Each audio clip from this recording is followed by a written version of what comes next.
Hi, everyone. My name is Kaden. I'm Friends of PEB's social media and travel coordinator, and I'm so glad that you decided to join us.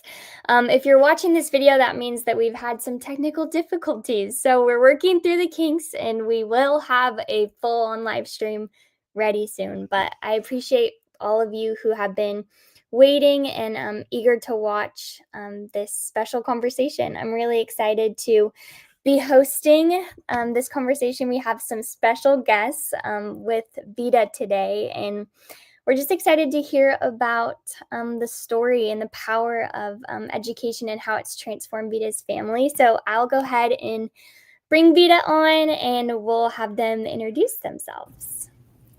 Hi, VEDA. Thank you so much. Well, I am Vida Gill, and I am so excited and I'm so thankful to my granddaughters. Both of them are here, and so Yes. you can introduce yourself. Hi, my name is Alicia Gill, and I'm 12 years old. I'm Vida's granddaughter, and I call her Dado, which is an Urdu translation for grandmother. Amazing. I'm Eliana, and I am also Dado's granddaughter. I love it. Thank you guys for introducing yourselves. The structure of the conversation is going to be kind of a Q&A. I know that there's a lot of stuff that the girls don't know necessarily about the history of education and how it's transformed VEDA.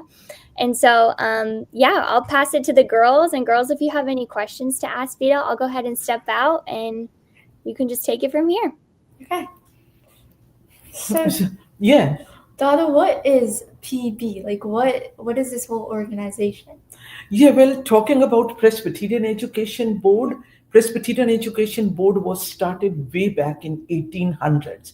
That was maybe 150 years back. Oh, wow. That was the time when the American Presbyterian missionaries from this part of the world, from America, they came to Indo-Pakistan, and they started teaching, preaching, educating the untouchable ones at that time, really the poorest of the poor people. And they established schools and boarding houses for all of them. So that is what how the educational work was started. And Presbyterian Education Board, then we got it registered. You ask a very technical question. I wasn't expecting that, but anyway, we got it registered in 1972-73. Government of Pakistan took control of our schools. Our schools were nationalized. And then we got them back in 1998. And that is the time when Dadu joined the Presbyterian work in Pakistan. How old were you when you joined? Oh, well, don't ask that.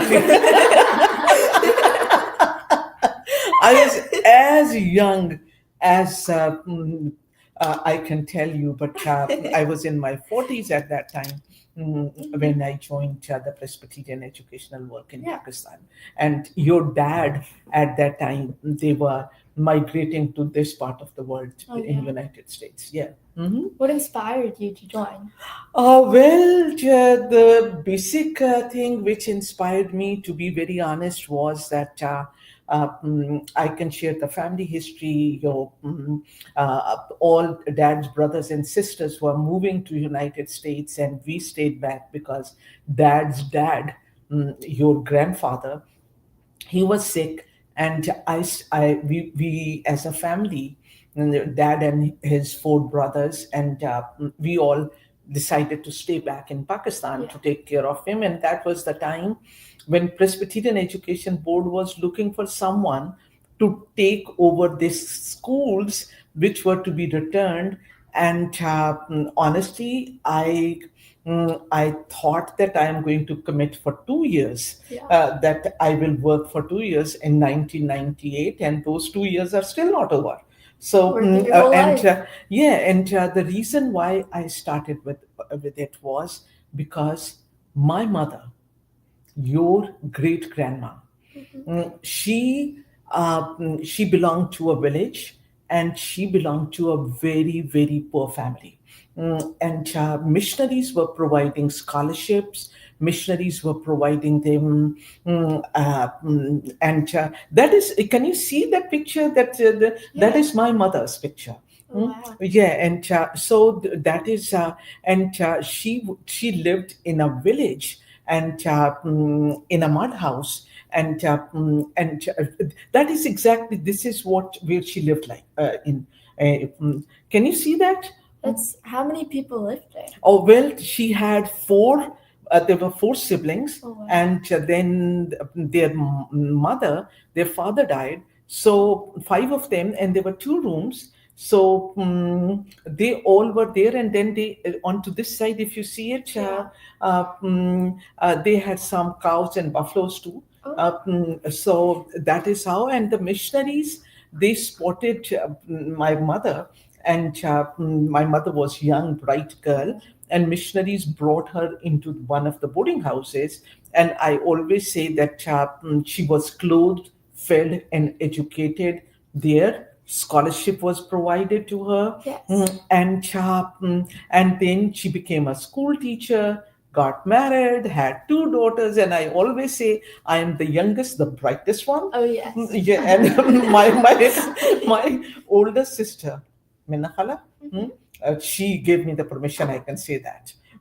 So so that is how, and my mother was my inspiration, and I thought that I will do this work for 2 years, and Yes. I will, and because there was still, when the schools were there were still so many students, those who needed scholarship. So, Yes. do you want to know any question about scholarships? How much? How much was her scholarship? Yeah, well, that is, you were asking me this question before, that how much was the scholarship. So she picked it up. Yeah, but currently in the boarding houses, it is nearly $67 and $67 a month. Yes. And in a day student, it is $35. So $35 a month. So it means that $1, nearly $1.50 a day, and a Starbucks coffee or a drink costs how much? Like $9. At times. So and that can send some girls to school too. So just giving an idea. That's great. Yeah. What do they eat lunches? In the boarding in the school, there are the students are not provided lunches. We can hardly provide them education. Some of the students do not get lunch. For real, yeah. For What is- real, yeah, they don't get lunches, and they don't yeah. And sometimes do you know what paratha is? Yeah. Yeah. So sometimes their moms, and they can make parathas for them, Yeah. and then they bring that paratha. But sometimes the girls share with each other. Aw. So those who do not have much, so the girls share with each other, and then they, and that is what it is. But there is no luncheon provided to them. What are they taught? They are studying all the sciences. They are Yes. studying English, Yeah. and many of the students are bilingual. Oh. So, how many languages do you know? We know 2 languages. Which one, Abana? English and Urdu. English and Urdu. So many of the students in Pakistan, they know English, Urdu, and Punjabi. Do you have you ever talked Punjabi too? Ki hal hai? Ki haal hai? Yeah, but how are you? It's the only thing I know. Yeah, that is so, and that is what my Dado's motivation was. Yeah. That since she was provided scholarship, she was able to educate us, and you see how the difference is. Yeah. Dado, my mother, living in that house, and then you have seen my where your dad lived. Yeah. You have seen that house, and now you have seen your house. Yes. So, and do you think how this transformation has come? It's come a long way. Yeah, You wouldn't and- expect that if you saw this. Yeah, and it is through education. It is through studying hard. Yes. It is my mother studied hard, and then she was able to educate us. Then I studied hard, and I used to be hard on your dad. Yeah. Yeah, I'm sure he can tell you stories of how hard mom was, and how and all four of the brothers, and then your dad and your mom, Yeah. they are hard on you for studying. Yeah, they are. Is it true? Yes. Yeah. So that is how these students are studying, and it is not only our family. Yeah.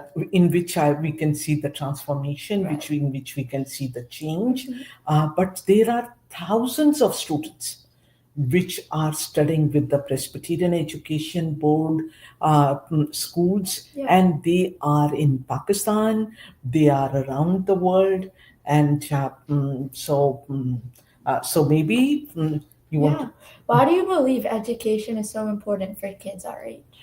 Uh, I believe into it. Education is the only key Yes. to bring change. Mhm. If my mother was not educated, I look into all of my cousins, those whose parents are not educated. Yeah. They are still in village, Mhm. and they are still poor. Oh, yeah. And now you call yourself poor? Fauna, what do you think? No. No. And you dream of whatever you want, and your parents can get you. And the only reason is your mom studied hard, Right. and she was able to achieve. She became a doctor. Right. She was able to achieve what she could because her parents worked hard on her. Right. So this is the big breakthrough. Your dad worked hard, your mom worked hard, and that is what our generation is. When you look into all dad's brothers, Yes. I can't say sisters because, Yeah. of course, now their wives are kind of the females. But that is the power of education. Yeah. It's It's truly a gift for kids our age to learn and have the opportunities to do that because it's not possible for a lot of kids. And it's not possible for a lot of kids, and all the children in Pakistan, Right. they are not going to school. Yeah. Do you know that, Ivana? All the kids, some of the kids, they work, and they are working in the fields. They are working. Do you do some chores when you come back home? No, that is because your mom and dad help you work, study. They provide you an environment. But there are girls in Pakistan, those who go back home and then they cook the food for the siblings. Yeah. And I wish I can take you to those schools where you can see that how blessed you all are. Yes. How God has provided you with a good home, with the good educated parents, and the breakthrough only has come through education. Yeah. So how has their story impacted you to want to give other kids and families these type of opportunities? Yeah, well, this having an opportunity for other children had been my passion when I have looked into that how our family has been transformed, how now you call yourself, we are not poor, and and but there are children in Pakistan, those who do not have even lunch. Those who do not have even lunch, those many children, sometimes they don't have two socks. Sometimes they only, it is so painful to see many students that they have one pair of socks, and they don't have another pair, and if that one pair gets dirty and it is cold, and they are there without the socks. Oh my gosh. Yeah, and many of them don't have toys, but yet they are eager to study. They come to learn. They come to learn, and there are children. I just want to share two stories with you. There was one time I was traveling. You know how Dado travels. Travels a lot. Yeah, I travel a lot, and one day, who knows it, Alicia? I hope I'll come. Yeah, I hope you can come, and I hope, Bana, you can come too. Do you want to travel? But I would like you to come to Pakistan to see all these schools. But one day I was traveling, it was early morning, 6 a.m., and I was at American Airlines, and I usually travel with American Airlines. And I was at the airport, and if you go to the airport, you know it that there is a check baggage. You stand there and you scan your passport and you print your boarding pass. Have you ever done that? Yes. Your dad must have done it. Yeah. Yeah, you have seen it. So I was printing the boarding pass. I was standing there. So there was this one guy.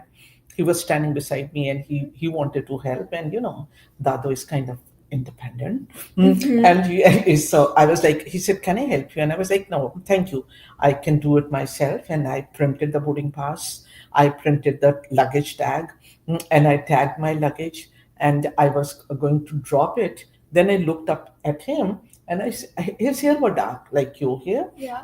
And I said, "Oh, from which part of the world are you?" And he looked at me and he said, "Good morning, Madam Vida." Yeah, I know. I was like, I know. It was this guy. Oh my gosh. And he said, "Good morning, Madam Vida," and I was so surprised. And he said, "I'm from Matanpur. You provided scholarship, and I have been able to study, and I am working at American Airlines now." Oh my god. Oh, yeah. So that is where the power of scholarship is. That is how the lives are transformed. And currently we are.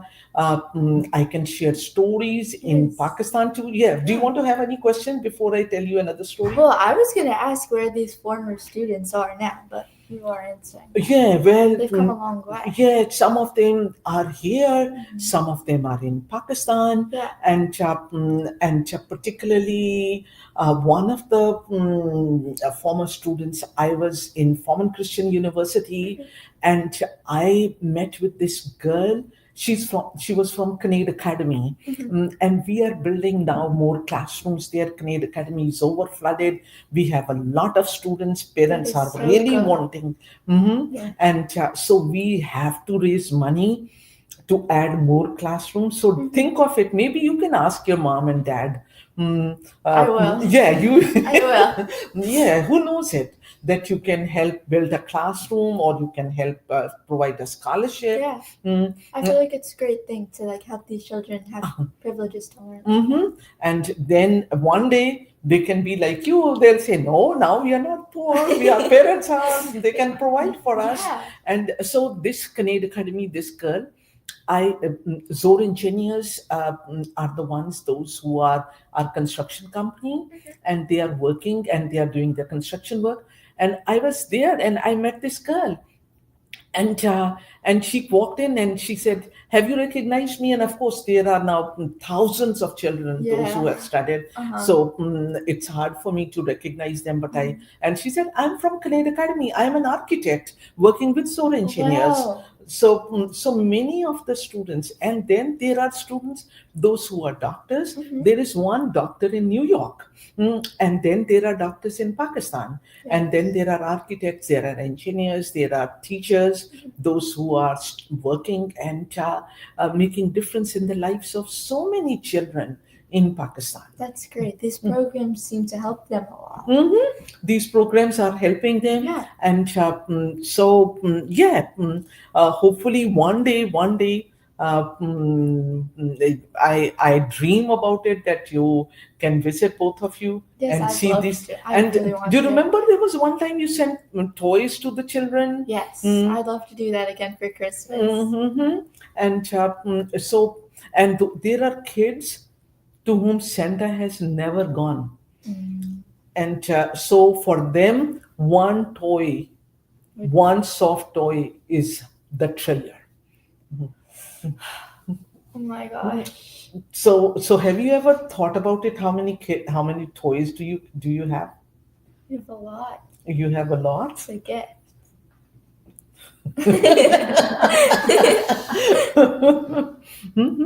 So this is what it is, that my mother never had toys.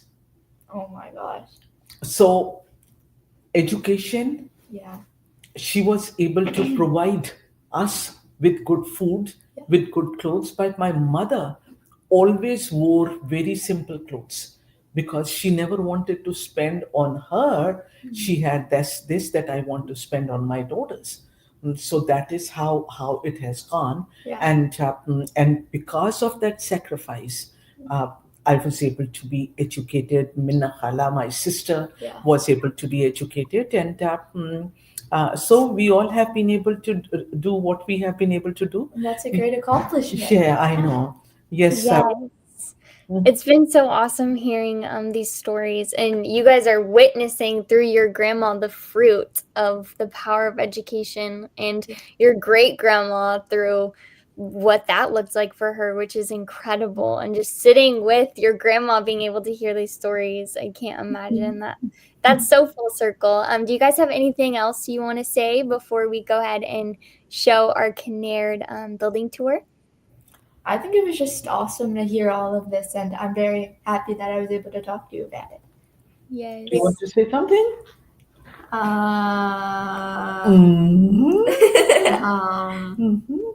Did you enjoy? Yeah. Did you enjoy listening? Good girls. I love it. Yes, I love it. I Well, love girls, it. thank you. Thank you so much, girls, for joining your grandma and joining us and making arrangements to fit this in your schedule. And Vida, it's always great to have you on and to see you. Would you like to say anything else? Well, all I want to say is to all those who are listening, thank you so much for joining hands. We in Pakistan believe into it, and we say that hope, we are living on hope, trust, and faith.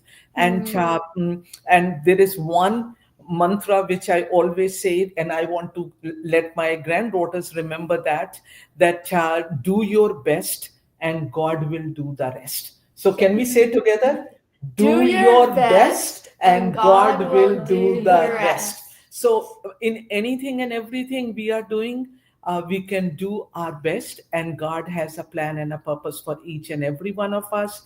And I am very hopeful that Kinnaird Academy, the new school building for which we are going to looking into the campaign, we will be able to finish that, and that will give education to so many, over 1,000 girls now, and it is an amazing way how the waiting list in that school is increasing and how parents are very much interested in it.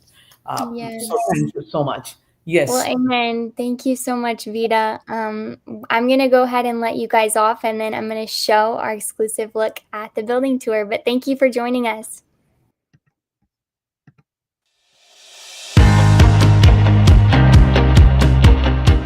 Hi, I'm Reba Gill, Principal of Kinnaird Academy. What began with just 3 classes and 45 students has, over 28 years, grown into a home for 800 students. Come with us as we take you around our pride, our people, our school.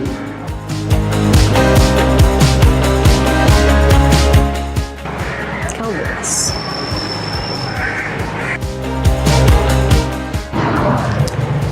Let's meet Miss Hina first. I'm Hina Ved. I'm the Vice Principal of Kinnaird Academy High School for Girls. Parents often ask what makes Kinnaird Academy different. And I always say, it is the way we support each child through every stage of their learning journey. At Kinnaird Academy, every child's voice is heard, teachers are supported, and the parents, they are truly the part of the learning journey. Once parents visit Kinnaird Academy and look at the safe environment for their child, they know that this is the right place. Rarely they look back and get their child registered at Kinnaird Academy. Welcome to Kinnaird Academy, a school where learning begins with curiosity, grows through collaboration, and is guided by faith. Each day we see potential come alive as our students learn to think critically, care deeply, and act with purpose. Our pre-K through grade 5 program builds the foundation for lifelong learning. Through play, exploration, and inquiry, children learn to question, communicate, and understand the world around them. This is where confidence, curiosity, and compassion begin to grow. I'm Daniel Isaac, the coordinator for International Baccalaureate Primary Years program. The International Baccalaureate Primary Years program has transformed the way students learn at Kinnaird. Our classrooms are now spaces of curiosity where students learn, explore, and ask questions. This program requires purpose-built classrooms that give students the space they need for group work, idea sharing, and collaborations. Our new building will provide those spaces. This is one of our pre-K classrooms. Though it's large, nearly 40 children share this space, almost double the ideal number. We dream of smaller classes where every child has the room to grow and learn freely. But without more classrooms, we simply can't make that possible. Canade has become a school families deeply trust. But our success brings new challenges. With over 200 children on the waiting list, parents come to us pleading for a seat, even offering to bring their own chair. It's heartbreaking to turn them away because there simply isn't enough room. To accommodate more students, we transformed our canteen into a classroom. 30 more children now have access to education, but the rest of our students no longer have a tuck shop. We continue to adapt, but real change requires proper learning spaces. At Canade, education extends beyond academics. Our middle and high school students learn leadership, teamwork, and self-discipline through science, sports, and creative arts. We prepare them to succeed and to serve. We are proud of our teachers and students. Their dedication shines in every achievement. Continuous professional development ensures our teachers bring the best global practices into our classrooms. The new classrooms and administrative block will allow Canade to meet the standards of International Baccalaureate Primary Years program and expand access to over 1,000 students. It will also strengthen the Presbyterian Education Board's mission of sustainability, offering quality education and scholarships for those who need them most.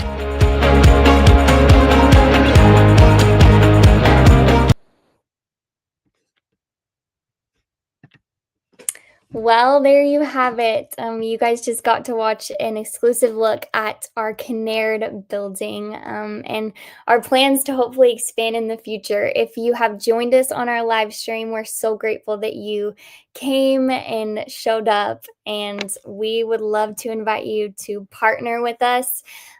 You can see a small QR code in the corner. I'm not sure if it pops up on the right or the left, but we'd love for you guys to just partner with us, as there's so many children on the wait list for Kinnaird just waiting for an opportunity to get into these classrooms, but there is no space. We are out of space, as you heard Veda say. So we'd love for you guys to partner with us. And yeah, thank you for coming. We hope to do many live streams in the future, and hopefully they will be perfectly seamless.